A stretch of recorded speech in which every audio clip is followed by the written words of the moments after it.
Bonjour à tous et à toutes. Je suis heureux de vous retrouver.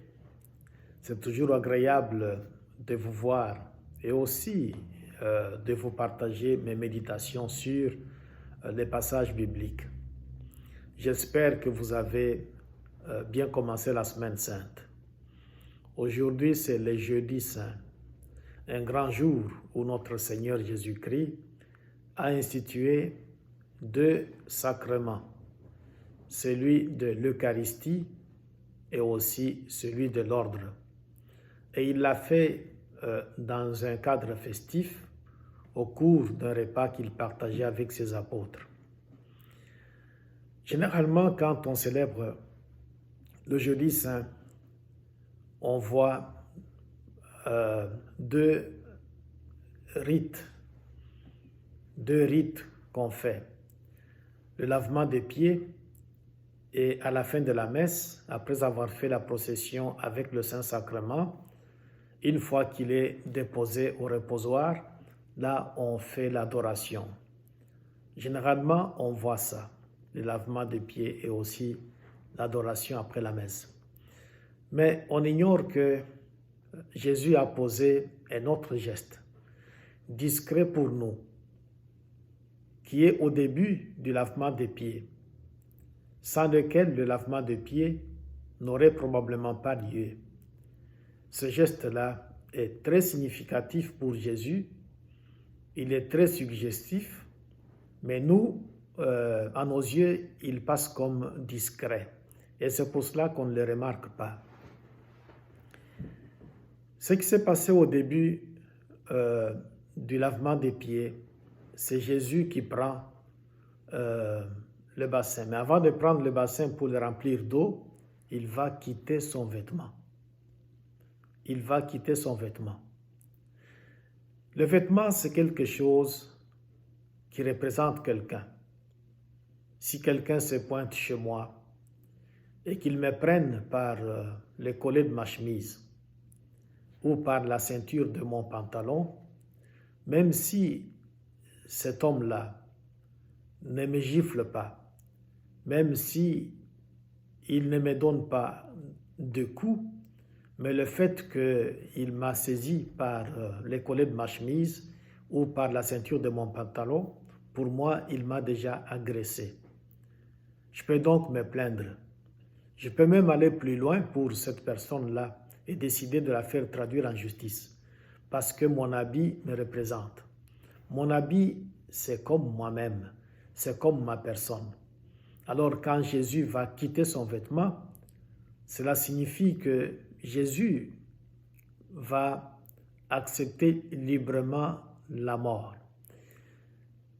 Il est celui qui doit passer par la mort pour sauver l'humanité de ses péchés. Jésus donc annonce sa mort par ce geste-là. Chaque fois que Jésus annonce sa mort, ça crée toujours un problème au niveau de ses auditeurs. On le sait, à un moment donné, il menait une petite enquête auprès de ses apôtres. Il va leur poser la question suivante. Qu'est-ce que les gens pensent de moi? Alors les apôtres vont répondre en disant, il y en a qui pensent que tu es Élie, d'autres disent que tu es Jérémie, d'autres pensent que tu es un des prophètes. Mais Jésus ne se contente pas de cette réponse qui vient des autres personnes. Il va retourner la question aux apôtres en disant, mais pour vous, qui suis-je? Vous qui cheminez avec moi, vous qui avez assisté à toutes sortes de choses que je fais, qu'est-ce que vous pensez de moi? Quelle est votre réponse personnelle à mon égard? Et Pierre, au nom des autres apôtres, va dire, tu es le Messie, le Fils du Dieu vivant. Cette réponse de Pierre est à moitié vraie, à moitié fausse. À moitié vraie pourquoi? Effectivement, Jésus est le Messie, le Fils du Dieu vivant. Mais dans la tête de Pierre qui dit ça,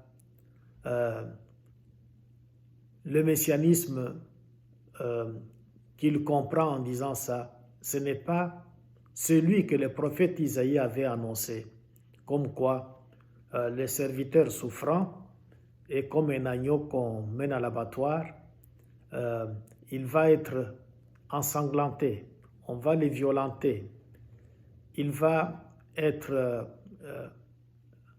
tellement humilié, tellement ensanglanté, que quand on va le regarder, on ne va pas voir le visage d'homme. Il va être vraiment très malmené. Et il va mourir comme un serviteur souffrant. Pierre ne l'entendait pas, donc le messianisme dans ce sens-là. Pour lui, quand Jésus va annoncer sa mort, Pierre va dire « Dieu t'en garde, cela ne va pas t'arriver ». Parce que pour lui, il ne pouvait pas accepter que Jésus soit donc ce Messie dont le prophète Isaïe avait parlé. C'est pour cela que je dis que même en disant « Tu es le Messie, le Fils du Dieu vivant », le messianisme dont parle Pierre ici n'est pas quelque chose qui correspond à ce qu'il dit parce que ce n'est pas le même messianisme que Jésus veut annoncer. Alors, c'est une réponse, donc celle de Pierre, une réponse à moitié vraie, à moitié fausse. Vrai, c'est pourquoi effectivement Jésus est le Messie, le Fils du Dieu vivant, mais cette réponse est fausse, pourquoi? Parce que le messianisme dont parle Pierre, ce n'est pas le vrai messianisme dont parle Jésus, le messianisme qui était annoncé par le prophète Isaïe. Alors, quand Jésus donc va annoncer sa mort et sa résurrection, on voit Pierre qui va traîner Jésus à côté, qui va lui dire « Dieu t'en garde, cela ne va pas t'arriver ». Parce que effectivement pour lui, le messianisme dont il parle, ce n'est pas le même que Jésus va donc annoncer. Alors il y a ici le même message entre ce passage où Jésus mène l'enquête auprès de ses apôtres et aussi ce qui va se passer le jeudi saint. On voit pratiquement la même annonce. Dans un premier temps, c'est sous forme verbale, Jésus mène une petite enquête, mais dans le deuxième temps, autour d'un repas, ça sera sous forme d'un geste que Jésus va poser. Au lieu d'annoncer qu'il va mourir, Jésus va tout simplement quitter son vêtement. C'est aussi une façon de signifier à ses apôtres qu'il est celui qui va mourir. Et cette mort, Jésus va y entrer de manière libre parce que ce n'est pas quelqu'un d'autre qui va lui enlever son habit, mais c'est lui-même qui dépose son habit. C'est lui qui va passer librement dans la mort. Et à la fin, après avoir, pas à la fin du repas, mais après avoir lavé les pieds de ses apôtres, Jésus va reprendre son habit. Donc il n'est pas seulement celui qui va entrer librement dans la mort, mais il est aussi celui qui en sort par la résurrection. C'est exactement le même cadre. Le même cadre pourquoi? Ou le même message pourquoi? La même réaction pourquoi? Parce qu'on voit Pierre qui, dans un premier temps, au moment de l'enquête, avait dit « Dieu t'en garde, la mort ne va pas t'arriver ». Ici, il va dire « Toi, Seigneur, tu ne vas pas me laver les pieds. Toi, Seigneur, tu ne vas pas toucher à mes pieds. » Et c'est exactement la même chose. Comme pour dire à Jésus, tu es le Messie, tu dois rester à ce niveau-là. Tu es un Messie triomphant.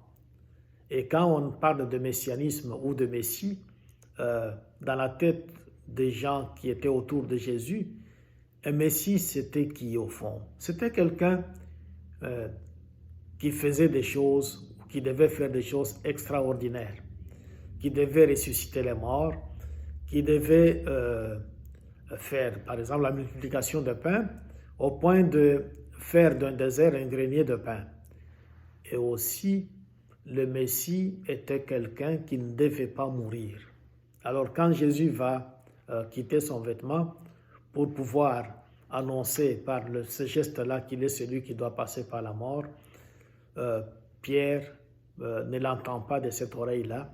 Il va donc réagir en disant « Toi, Seigneur, tu ne vas pas me laver les pieds. Et Jésus va lui dire, si je ne te lave pas les pieds, tu n'auras pas de part avec moi.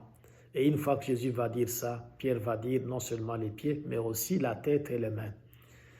Et Jésus donc doit poser ce geste-là. Et il doit le poser une fois pour toutes. Parce que c'est au fond par sa mort qu'il nous sauve de nos péchés. Il n'est pas obligé de répéter ça plusieurs fois. Il le fait une fois. Et une fois que c'est fait, tout est beau. Alors, c'est comme ça qu'il faut comprendre ce texte du jeudi saint. Le geste que Jésus pose, il est discret évidemment pour nous, mais pour lui, il est plein de signification parce qu'il en dit long en ce qui concerne donc sa démarche, son ministère qui va les conduire au fond jusqu'à la mort et aussi à la résurrection. Le jeudi saint donc est un grand jour, le jour où Jésus va nous manifester son amour. Et cet amour est très profond parce qu'au fond, il va déboucher sur le sacrifice suprême. Et Jésus, en enlevant son habit, en nous montrant qu'il est celui qui doit librement passer par la mort pour que nous puissions avoir la vie éternelle, il est donc celui qui nous donne une explication tout à fait noble en ce qui concerne donc le deuxième geste qu'il va poser, celui de laver les pieds de ses apôtres. Ce lavement des pieds-là n'a de sens que dans la mesure où ça reste attaché au fait que Jésus va enlever son habit. Alors, en lavant les pieds de ses apôtres, Jésus veut nous signifier trois choses. La première est étroitement liée au fait d'enlever l'habit. C'est par donc le fait d'enlever son habit que Jésus se présente à nous comme la victime d'expiation pour nos péchés. Il nous purifie donc de nos péchés par sa mort et par sa résurrection. Et aussi le lavement des pieds, toujours attaché au fait d'enlever son vêtement. Jésus, en lavant les pieds de ses apôtres, il fait de ses apôtres donc les prêtres de la nouvelle alliance. Et encore toujours attaché au fait d'enlever son habit, le lavement des pieds est un geste que Jésus pose pour nous donner un exemple. De même que lui nous a lavé les pieds alors qu'il est Maître et Seigneur, il voudrait que nous aussi on fasse la même chose en nous lavant les pieds mutuellement. Il y a donc Jésus qui fait ça, en même temps aussi, il le fait toujours par amour. Et il voudrait que cet amour, nous aussi, nous puissions nous le manifester. Et c'est de cette façon-là que nous pouvons facilement nous rapprocher de lui. Mais nous savons, vous et moi, que ce n'est pas toujours évident. C'est pour cela qu'à cette occasion où nous célébrons le jeudi saint, que Dieu nous vienne en aide, que Jésus, notre frère et notre Dieu, nous vienne en aide, pour qu'à notre tour, nous puissions être capables de combattre tout ce qui nous éloigne de lui et qu'on essaye de notre mieux de promouvoir cet amour qu'il nous a inculqué, qu'il nous recommande de vivre entre nous. Et si on le fait, ça sera pour la plus grande gloire de Dieu. Amen.